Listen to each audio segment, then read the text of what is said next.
So, good afternoon, Claire.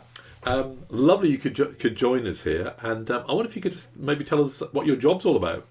Yeah, sure. Hi, Colin. Thank you for inviting me to speak with you today. My job is Principal Educational and Child Psychologist in Suffolk County Council, and I'm the lead of the Suffolk Psychology and Therapeutic Services. And that consists of educational psychology and family systemic psychotherapy, inclusion facilitators, assistant psychologists, trainee educational psychologists. So a whole range of colleagues really under that one umbrella. Yeah, busy, big job, definitely. So, well, we were interested to hear what you could tell us about kind of taking a strategic approach to kind of meeting mental health needs, being inclusive at the same time within Mm. a local authority. With that unique role that you have in Suffolk. So, could you maybe tell us, what you've been up to? Yeah, I mean, I suppose because we've been working together for quite some time now, I was really familiar with the keys to inclusion as being a kind of the bedrock of our practice and our value base here in Suffolk Psychology and Therapeutic Services. And the way I look at the keys to inclusion, it's really about including everybody, irrespective of their kind of like whether they have additional needs, mental health needs, or maybe learning difficulties or disability. And so when we were kind of asked to work more around wellbeing, so one example would be the Wellbeing for Education Return programme. We obviously like discussed with our clinical psychology colleagues from the mental health services and our team and school staff and families. And we really felt that we could sort of structure our programme around the keys to inclusion, because we'd already been running the keys to inclusion for a couple of years in Suffolk anyway as a kind of training offer. So what we've done is we've structured our mental health support and training using the keys as our kind of as the bedrock. Does that make sense? Yeah, no, So absolutely. strategically, everything goes back to kind of like our value base of inclusion. Sure. And for people who maybe are not aware what the keys of inclusion are, perhaps you could tell us from your perspective what the keys are. Yeah. I always sort of think, I mean, am I allowed to use hands in this video? I Of course. always sort of think of keys and dimensions of inclusion, and the keys are the things that kind of unlock and open those doors to be even wider to include everyone in. And there are certain keys. There are certain keys that I would kind of use all of the time. So, like the welcome key. So, never underestimate the importance of welcome and the power of welcome. So, for us, that would be using one-page profiles, or how we welcome people generally. The key of listening, the long view, all so relevant for any aspect of inclusion. And where I think we've kind of tied in also to mental health would be about relationships, about meeting emotional needs. So we've kind of like tailored the training that we've sort of put out through the Wellbeing for Education Return, using the keys as the central tenet. Is that the right word, Colin? Yes, yeah, absolutely. And then built in kind of like where we fit raising awareness on attachment issues or trauma, generally meeting emotional needs, and really talking more about a whole school relational approach, but using keys as it's almost like a framework for us, but a value-based framework. Value-based framework. It's fantastic you've used the keys in that way. We Mm. absolutely love what you've done with them, and it's been great working with you on all of this. As you know, we've loved it. I was interested in kind of strategically how you've been able to bring everybody along with you, because there's a lot of partners involved, isn't there, in a kind of complex authority that you're working in. So when you think about the professionals, the psychologists, the Yeah, schools, the kind of parents and broader community, yeah. what have you been doing? Would you say strategically to get everybody on board? I think it's been happening over many, many years. So our kind of like work with families, how we've co-produced a lot of the resources that we use, how we use one-page profiles when we introduce ourselves to children. It's almost like that work had been done already. Uh-huh. And so when we took a sort of strategic overview that kind of links into our whole mental health transformation, this wasn't new. Mm. We obviously have like set up working groups and steering groups that involve a whole range of stakeholders.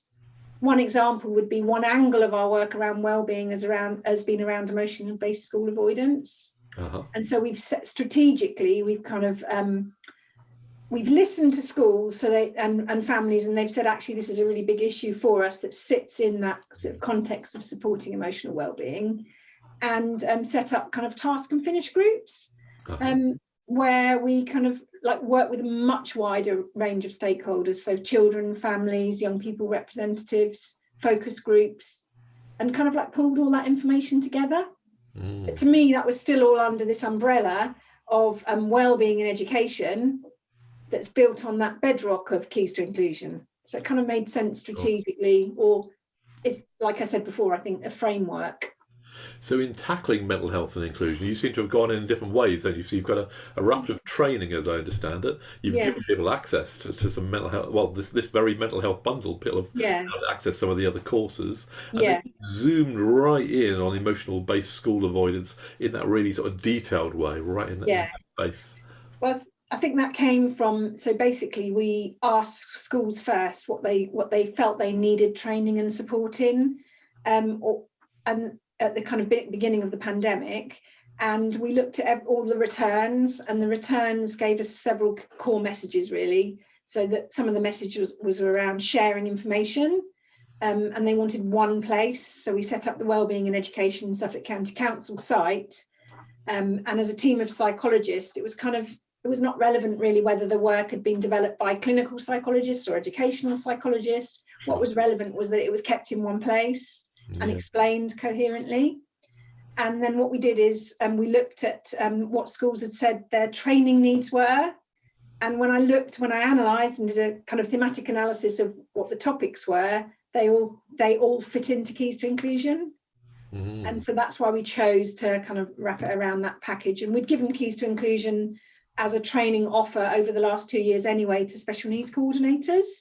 So we weren't starting from like at the starting point like last year when kind of the Wellbeing for Education Return programme started. We were building on a mental health transformation, but also people having heard about what keys are already. Sure. And I'm imagining you must have some big challenges around the mental health and inclusion, and both that and the inclusion agenda in Suffolk. Have there been some big strategic challenges for you in this? Well, I think really, to be honest, they're the same as the challenges across the whole country around the co-production of materials, around how to kind of like allocate resource when the resource is scarce, making sure that you're taking in the views of people. So for example, if you're putting on training for schools, we wouldn't just decide the training ourselves, we would ask schools, that kind of thing, and that takes time. Of course. Yeah, so maybe time would be one of the issues as well. It's interesting, isn't it? Making time for this work and listening. As you mentioned, listening a lot of times already in this session. But I know relationships are very important in the way you operate as well. Again, what would you say about that? The importance strategically of a kind of a relational approach just in your day-to-day work, in the corridors of power, if I can call them that. I think it really is all about relationships.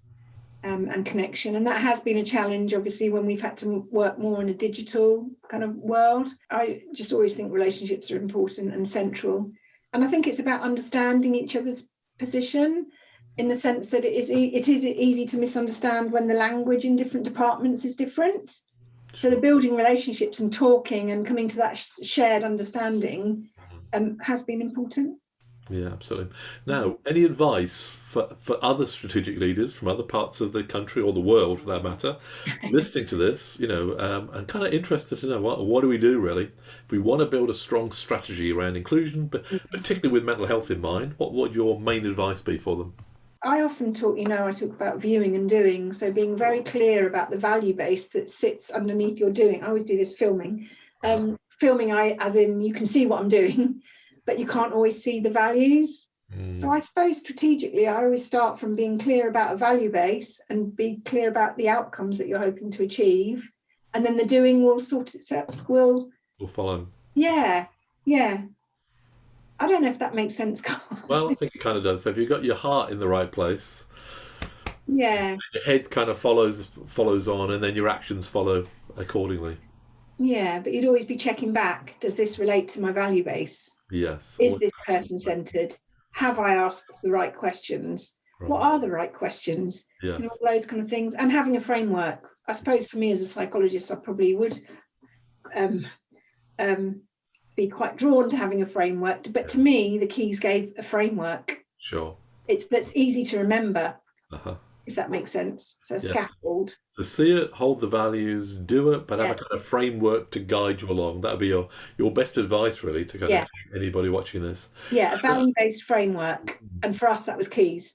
And I heard you just then mentioning about that person-centered approach, which I know is very close to your heart. So again, how do you see the person-centered thinking influencing, again, your strategic day-to-day work? I think person-centered means different things to different people. Uh-huh. So maybe one of the first things is to have a conversation about what you mean by being person-centered.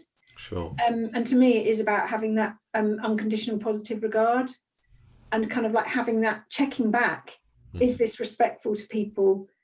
Checking that your systems kind of demonstrate that for people, as well as like just how you are with people. Does that make sense? So it's like your relationship, as in your personal discussions with people, but also your systems relationship with people. So is your service easy to access?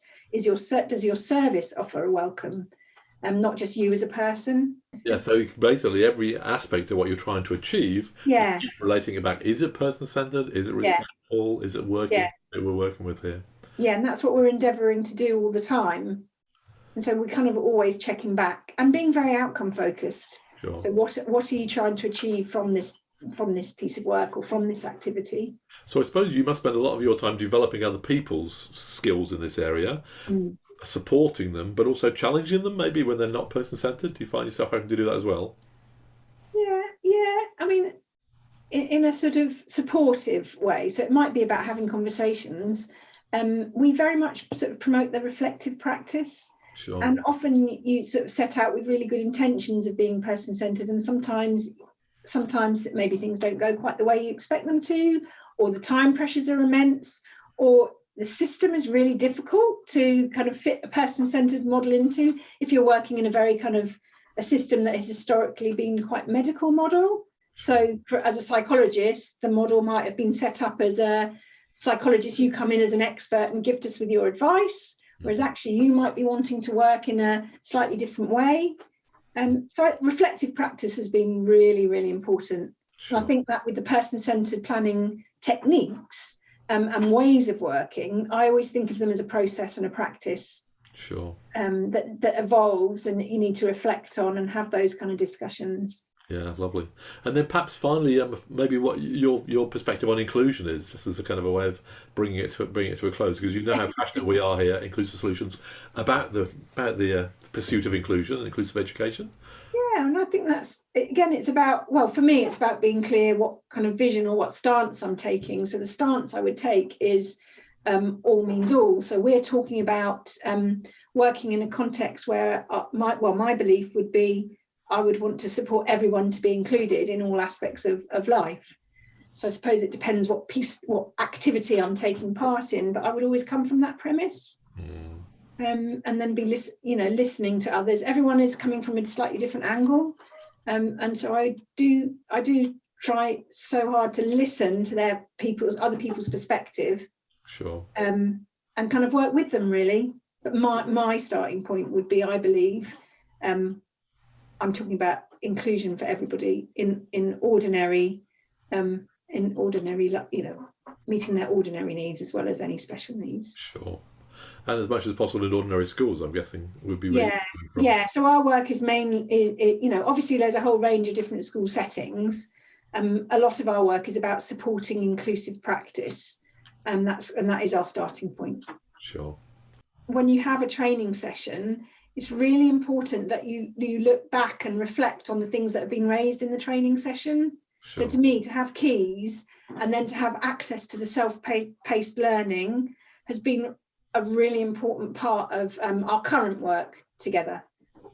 Well, can I thank you so much, Claire, for your time today? I know how busy you are, so this is really rich, and I'm sure people will really benefit from accessing, this not only this conversation, but this kind of training you're offering, really. So thank you so much for that. Fabulous. Thank you so much, Claire. Thank you. Till next time. Bye. Bye for now.